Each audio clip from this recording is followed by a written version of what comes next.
नमस्कार. मी तुम्हाला आज जिममधल्या ह्या 4 चुका सांगणार आहे. खूप महत्त्वाच्या चुका आहेत. प्रत्येक मुलगा हा जिममध्ये गेल्यानंतर ह्या 4 चुका करत असतो. तर हा व्हिडिओ शेवटपर्यंत नक्की पहा.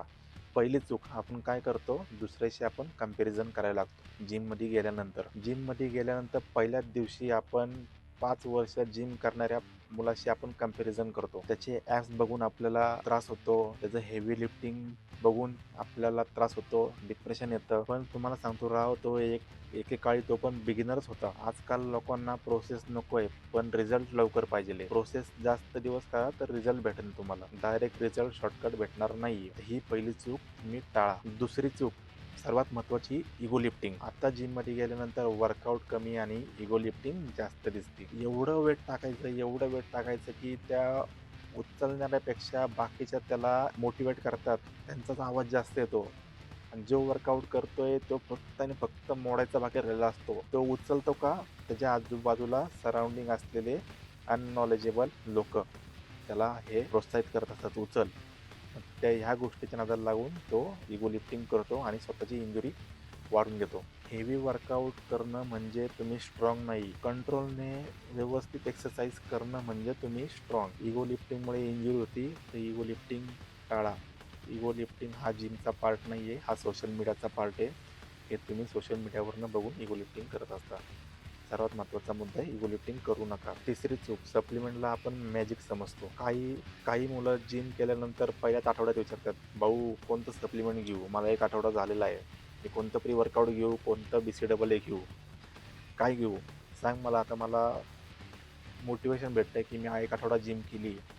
तर मी कोणतं सप्लिमेंट घेऊ? पहिली गोष्ट तर सांगतो, सप्लिमेंट तुझा हा सपोर्ट आहे, पण शॉर्टकट नाहीये. सप्लिमेंट घेतला याचा अर्थ असा नाही की तुझी बॉडी होणार आहे. आजकाल प्रत्येक जिममध्ये मुलगा प्रोटीन कमी पण प्री वर्कआउट जास्त घेतो. दिवसातून 2 वेळा वर्कआउट करत असेल तर 2 वेळा तो प्री वर्कआउट घेतो. पण प्रोटीन किती वेळ घेतो?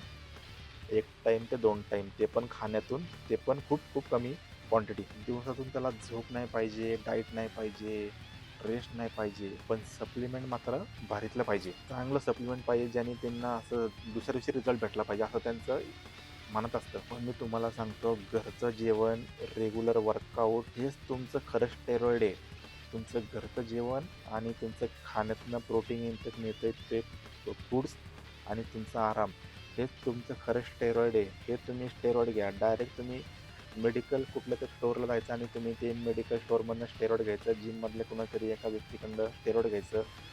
ह्याने तुम्हाला भयंकर साईड इफेक्ट होऊ शकतात. तर सप्लिमेंट हे सपोर्ट करतं.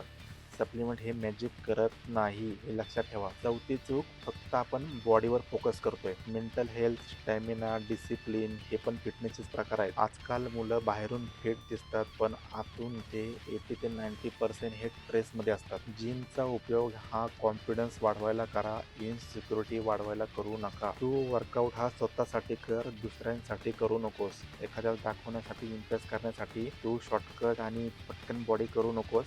याचा तुला काही फायदा होणार नाही. वर्कआउट हा तू स्वतःसाठी कर. दुसऱ्यांना इम्प्रेस करण्यामध्ये वर्कआउट करू नकोस. फिटनेस हा 30 दिवसाचा चॅलेंज नाहीये, तर आयुष्यभराचा हा तुमचा एक पार्टनर आहे. त्याला सोबत ठेवा. फिटनेससाठी रेग्युलर एक्सरसाइज करा. स्लो प्रोसेस चालेल, पण फेक प्रोसेस अजिबात करू नका. दररोज 1% इम्प्रूव्ह होत असेल तर चालेल. बाकी बॉडी पण होत राहील आणि आयुष्य पण बदलून जाईल. बाकी जिममध्ये फोटो, रील, व्हिडिओ काढणारे हे बरंच भेटतील, पण स्वतःवर काम करणारे, स्वतः हेल्थ इम्प्रूव्ह करण्यासाठी ही माणसं तुम्हाला खूप कमी भेटतील. तर ह्या 4 चुका तुम्ही टाळा, कारण ह्या प्रत्येक जिममध्ये होतात. आपल्या मित्रांना नक्की शेअर करा, लाईक करा, शेअर करा, सबस्क्राईब करा. धन्यवाद.